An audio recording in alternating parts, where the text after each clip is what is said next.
גדול.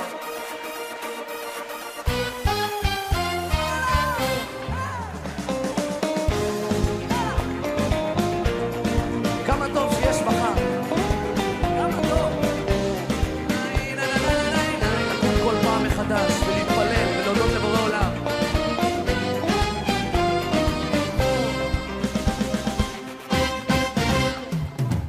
בין הלשלכת לא מוצא נתיב, כמה עננים אינם מתאים סימן, איך עבר החורף וכבר באביב, השעון אינו מרפה וכך הזמן. טוב, גם הלב נשבר, שמח גם מתעודד, לא ארדום שיש מחר. גם הלב נשבר, שמח גם מתעודד, לא מחר.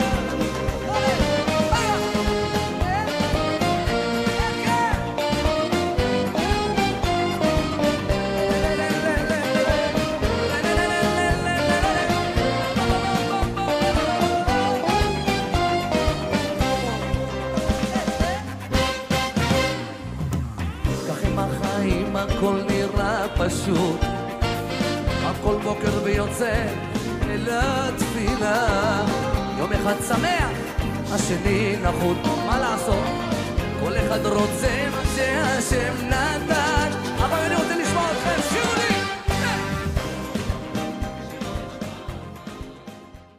ברוך אתה יהוה, אלוהינו מלך העולם, אשר קידשנו במצוותיו, וציוונו על דברי תורה. ברוך אתה יהוה, אלוהינו מלך העולם, אשר בחר בנו מכל המין, ונתן לנו את תורתו. ברוך אתה יהוה, נותן התורה. בשם ישוע המשיח. Bendito eres tú, Yahweh, nuestro Elohim, Rey del universo, quien nos has santificado con tus mandamientos y nos has ordenado ocuparnos con las palabras de tu Torah.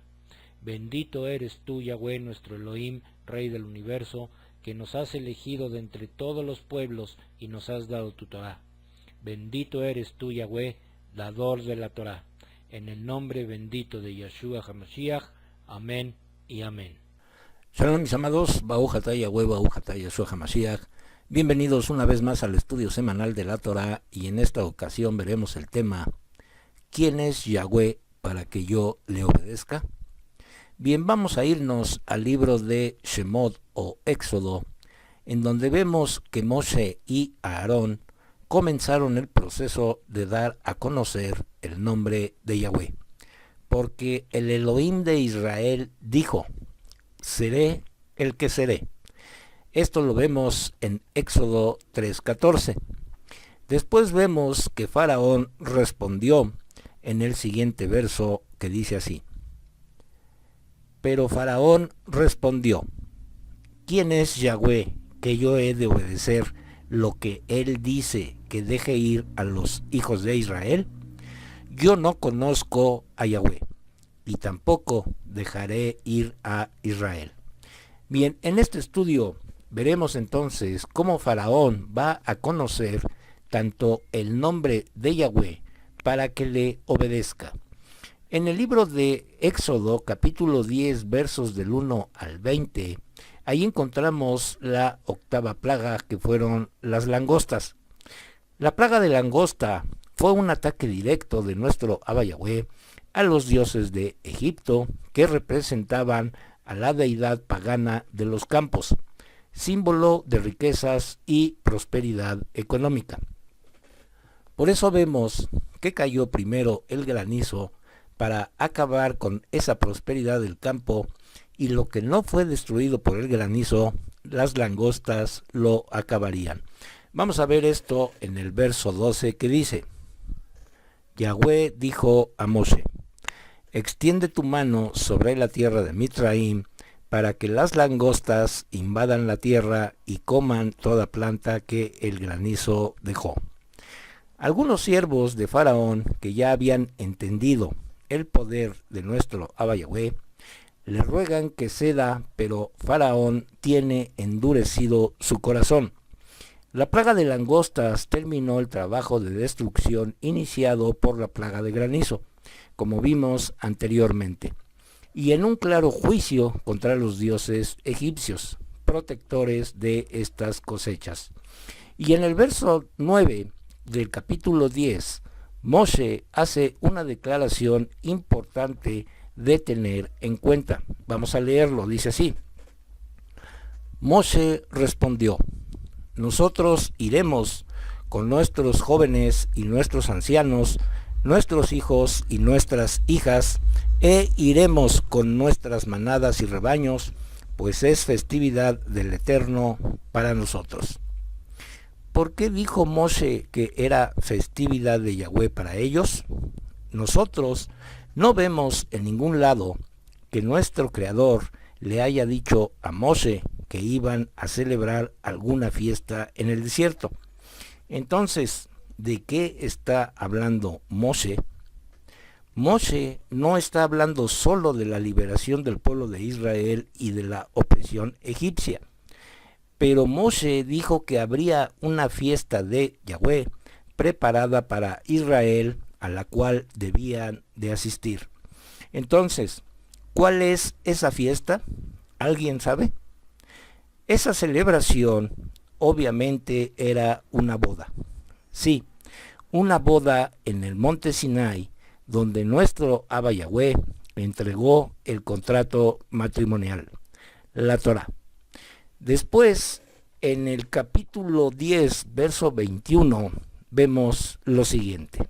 Dice así: Yahweh dijo a Moshe: extiende tu mano hacia el cielo, y habrá oscuridad sobre la tierra de Mitzraim, oscuridad tan densa que puede ser sentida.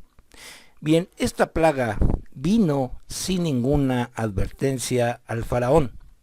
Nuestro Creador instruyó a Moshe que alzara sus manos al cielo, y las tinieblas vinieron a Egipto. La plaga de oscuridad es un ataque frontal al dios Ra o Amón-Ra, el dios sol egipcio.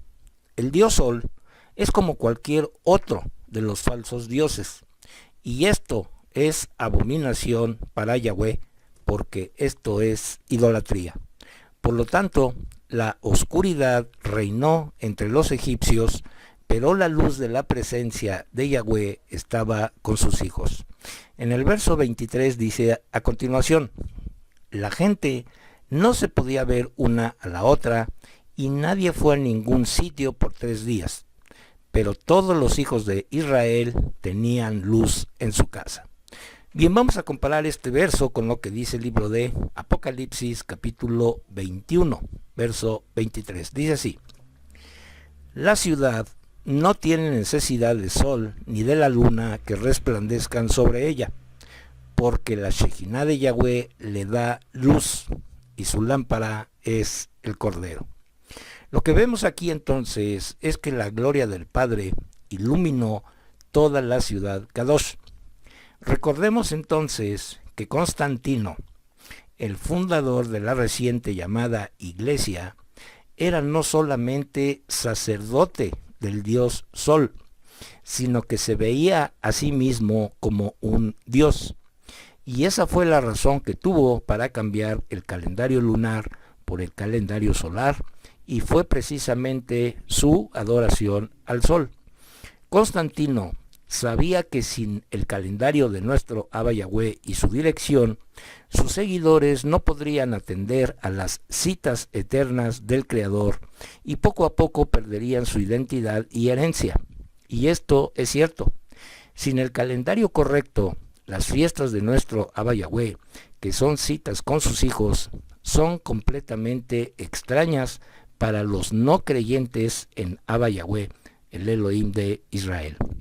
Porque, ¿cómo saber qué días son las citas que el Padre nos dio si no conocemos en qué época de su calendario estamos? Bien, más adelante en este mismo estudio comprenderemos algo que nos sorprenderá. Entonces, ¿qué hizo Constantino al confundir a los creyentes con la adoración del sol? Llevarlos a las tinieblas. Y al establecer el calendario solar, pudo también introducir en los creyentes la celebración de las fiestas babilónicas como Navidad e Easter eggs, huevos de Pascua, fiesta que se celebra en la cristiandad, especialmente en los Estados Unidos. Cuando el día de resurrección se celebra, esa es la fiesta de la diosa de la fertilidad con los huevos de Pascua. También al nombrar los días de la semana y los meses, nos dio los nombres de dioses paganos. El día de reposo además fue cambiado al domingo en honor a la misma deidad pagana, el Sunday, que significa día del sol. Bien, entonces, pensemos por un momento en algo sumamente muy importante. El tiempo de la primera salida de Egipto, cuando nuestro Abba Yahweh mostró su poder con impresionantes plagas, fue entonces cuando Israel salió de Egipto y fue al desierto para encontrarse con nuestro Abba Yahweh y celebrar esa festividad o boda en el monte Sinai. Y esto se va a repetir al final de los días. También en esa segunda salida, el pueblo de Yahweh será sacado de Egipto, el mundo, y llevarlo a la tierra prometida. Pero también en ese tiempo, nuestro Creador enviará sus plagas para mostrar su poder, y una de ellas es oscuridad. Vamos a ver lo que dice el libro de Revelación o Apocalipsis, capítulo 16, verso 10. Dice así: el quinto derramó su copa sobre el trono de la bestia, y su reino se cubrió de tinieblas. La gente roía sus lenguas del dolor. Entonces, nuestro Abba Yahweh atacará otra vez al sol para que sus adoradores sepan que no hay nadie como Yahweh. En Éxodo capítulo 11 también encontramos la muerte de los primogénitos. Esta fue la plaga final que estaba dirigida contra Faraón, que era llamado Dios Rey, y su primogénito era considerado Dios y era el sucesor al trono. En tiempos futuros, todos aquellos que se sienten reyes y poderosos del mundo también serán aniquilados como los primogénitos. Vamos a ver qué es lo que dice el libro de Apocalipsis, capítulo 6, versos del 15 al 17. Dice así: entonces los reyes de la tierra, los gobernantes, los generales, los ricos y poderosos, en verdad todos, esclavo y libre, se escondieron en cuevas y entre las rocas y las montañas.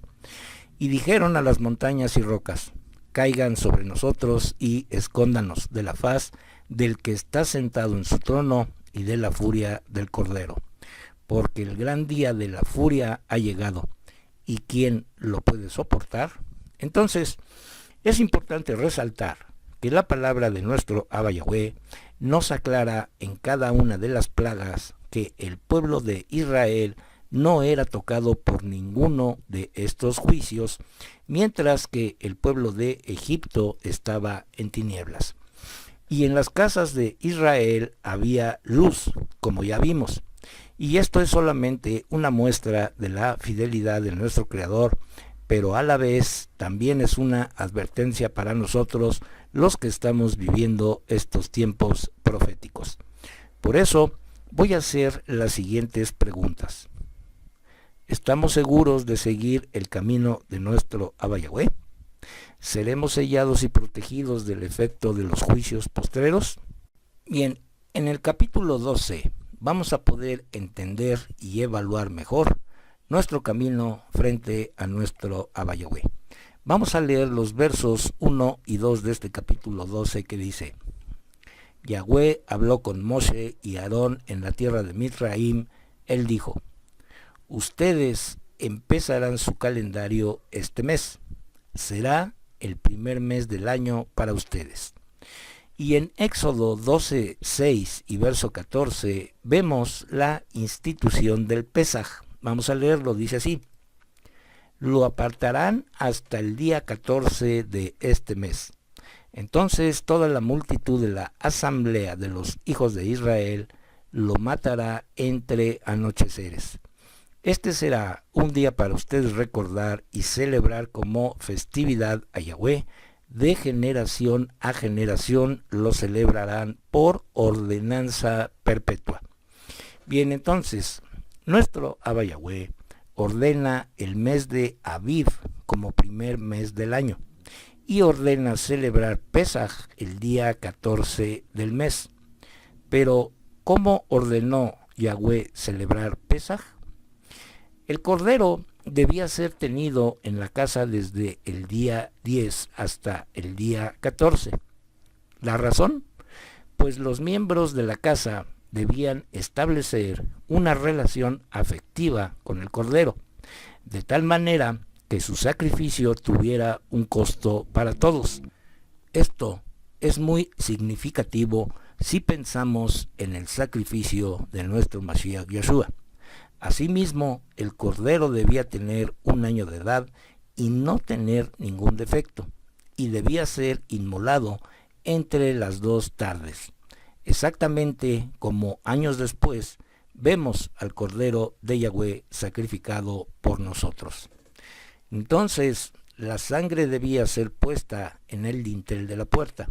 Los 2 postes verticales de la puerta representan a la casa de Yahudá y a la casa de Israel, por quien es Yeshua, el cordero de Pesaj, derramaría su sangre, y el poste de arriba es la conexión de las 2 casas y final unidad para reinar con nuestro Mashiach. Yeshua es la conexión entre el cielo y la tierra, y la puerta representa la única entrada a la nueva Jerusalén. Esta es una bella imagen de la realidad espiritual.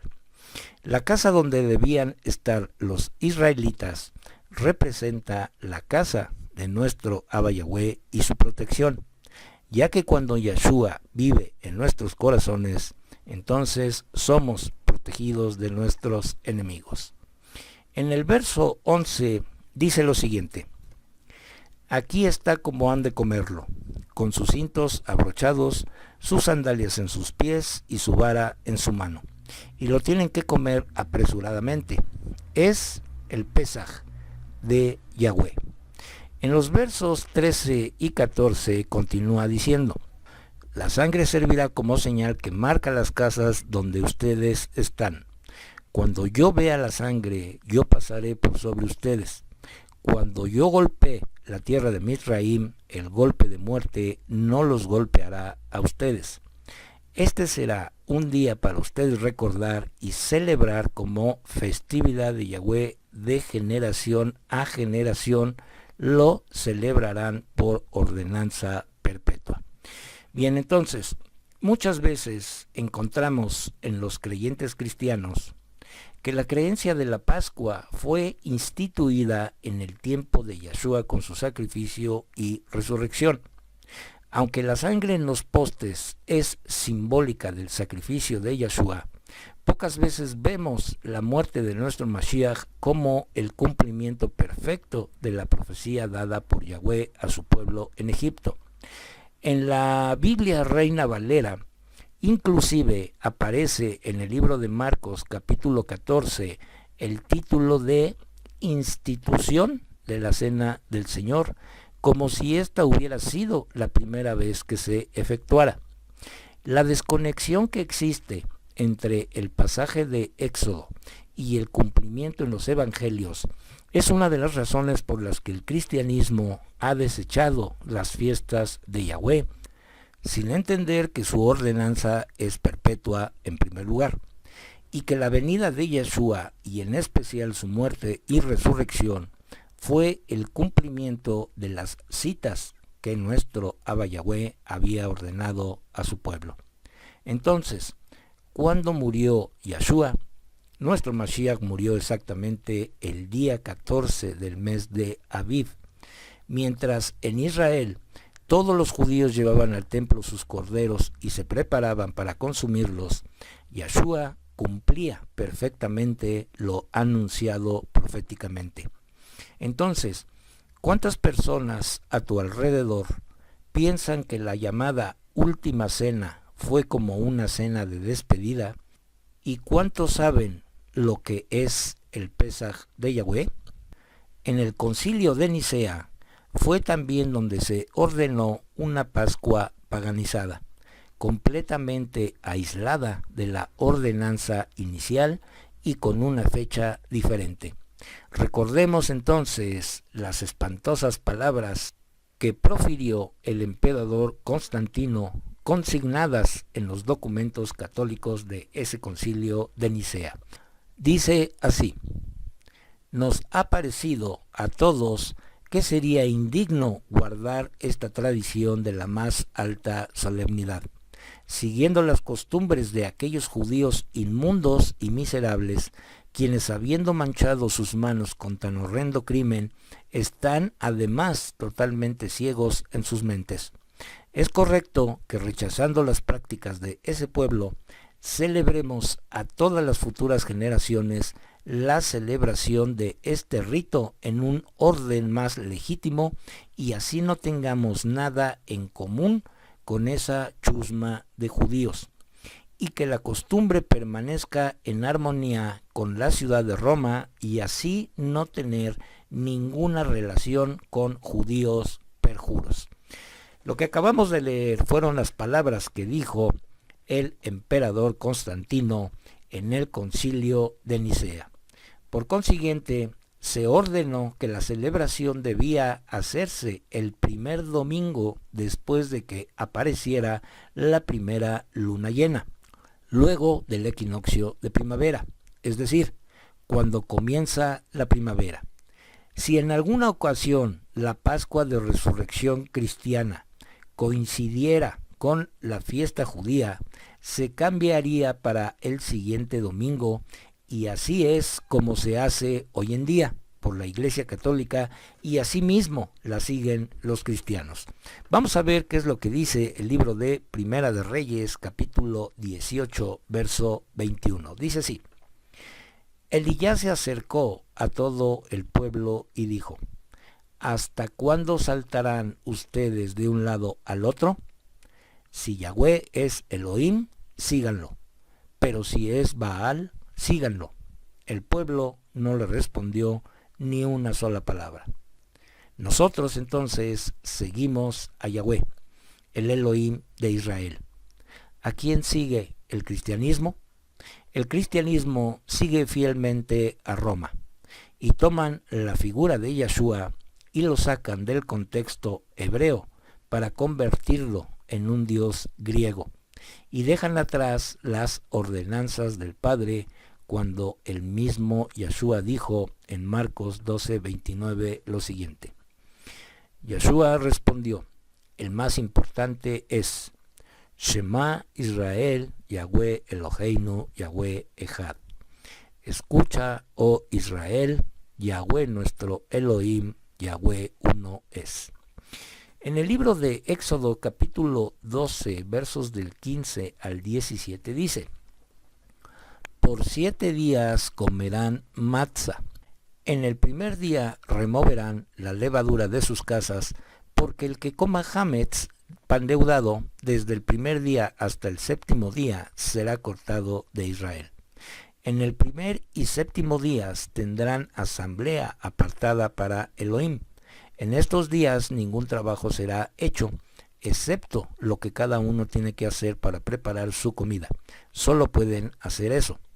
Observarán la festividad de Matzah, porque en ese día yo saqué sus divisiones de la tierra de Mitzraim. Por lo tanto, observarán este día de generación en generación por ordenanza perpetua. Si también entonces esta ordenanza es por estatuto perpetuo, ¿qué fue lo que pasó entonces? ¿Por qué no la celebra el cristianismo? Mientras la ordenanza que dice la casa debe de ser limpiada de todo pan con levadura es símbolo de sacar de nuestras vidas el pecado, y por 7 días consecutivos no se debe comer pan con levadura. Vamos a ver con atención lo que dice el verso 19. Dice así: durante esos 7 días no se encontrará levadura en sus casas. cualquiera que coma comida con hametz será cortado de la congregación de los hijos de Israel, no importa si es extranjero o ciudadano de la tierra. Entonces, por si alguien dice que esa ordenanza es solo para los judíos, podemos ver que la misma escritura dice que aún el extranjero, o sea, gentiles que siguen a Elohim de Israel, también serán cortados del pueblo de Yahweh. Entonces, es increíble, pero por ignorancia de la palabra, la iglesia celebra la cena de Pascua o la cena del Señor en memoria con pan con levadura, como si Yahshua hubiera tenido pecado. Esta ordenanza de comer solo pan sin levadura se repite una y otra vez en la Escritura. Entonces, la razón para que nuestro Abba Yahweh haya ordenado que cada año perpetuamente repitiéramos la historia de la salida de Egipto a nuestros hijos en el día de Pesaj, lo entendemos más el día de hoy, a la luz del momento profético en el que vivimos. Y de acuerdo a la profecía escritural, solo hay dos salidas del pueblo de Israel. La primera, la salida de Egipto, y la segunda será la salida final, cuando nuestro Abba Yahweh llamará a su pueblo para salir de los 4 puntos cardinales, tal como dice Mateo capítulo 24, verso 31. Dice así: y enviará a sus malachim con un gran shofar, y reunirá a su pueblo escogido de los 4 vientos, de un extremo al otro del cielo. Entonces, todo aquel que conoce la primera salida de Egipto y la forma como nuestro Abba Yahweh guardó a su pueblo y lo sustentó en el desierto, entonces tiene la esperanza y la certeza de que su seguridad en tiempos finales depende de la sumisión al Padre Eterno.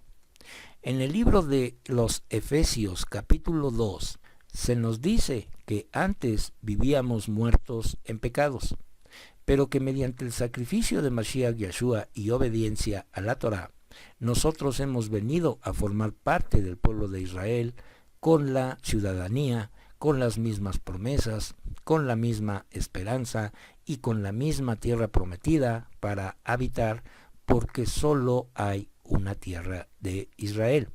Entonces, es cuando somos injertados en el olivo de Israel, tal como dice Romanos 11. Así que el Israel que Yahweh recogerá es el único Israel que ha existido desde el principio, y esto nos incluye a nosotros, porque ya no somos extranjeros, sino ciudadanos de Israel. Entonces, recordemos siempre en todos nuestros estudios que según el entendimiento hebraico, todo aquello que ha sucedido y lo que está por suceder siempre tiene una explicación basada en el principio. Vamos a ver qué es lo que dice el profeta Isaías capítulo 46 verso 10 y Eclesiastés 1:9. Dice así: en el principio yo anuncio el fin, proclamo por adelantado cosas que no han sido hechas, y yo digo que mi plan permanecerá. Yo haré todo lo que me plazca hacer. Lo que ha sido es lo que será. Lo que ha sido hecho es lo que será hecho, y no hay nada nuevo debajo del sol. Por consiguiente, el libro de Shemot no se trata solamente de eventos históricos que sucedieron, sino que también es una figura profética del retorno de Mashiach, incluyendo la redención que él ofrece a su pueblo y el diseño de cómo caminar en sus caminos. La escritura dice que el pueblo que conoce a Moshe conocerá a Mashiach.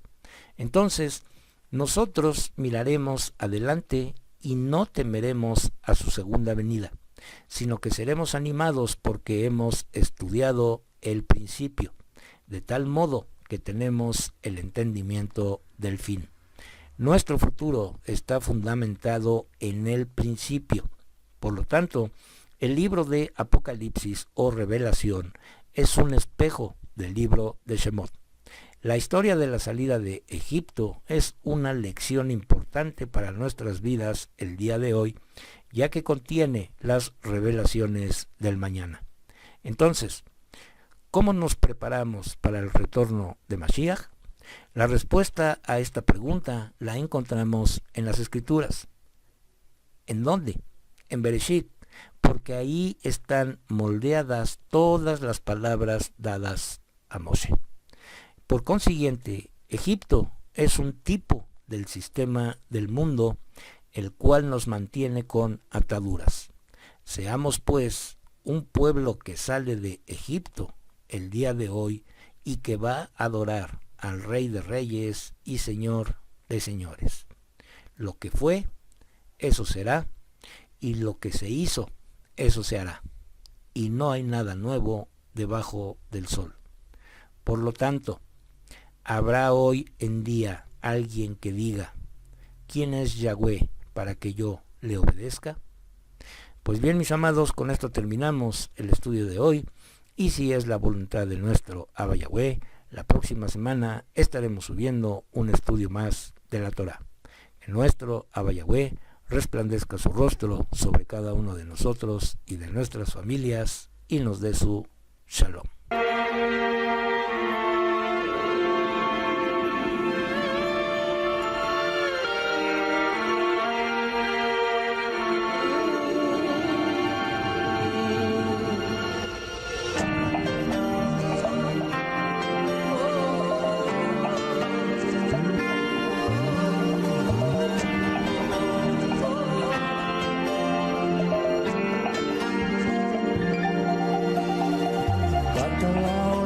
הגדול והדלקת אור בתוכי, ילד שכולו אהבה וחום עם חיוך בתוכן.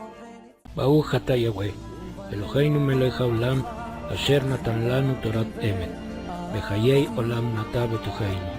ברוך אתה יהוה, נותן התורה. תודה רבה בשם ישוע המשיח. Bendito eres tú, Yahweh, nuestro Elohim, Rey del Universo, que nos diste tu Torah, la Torah de la verdad, e implantaste en nosotros la vida eterna. Bendito eres tú, Yahweh, dador de la Torah. Te damos las gracias en el bendito nombre de Yeshua HaMashiach. Amén y amén.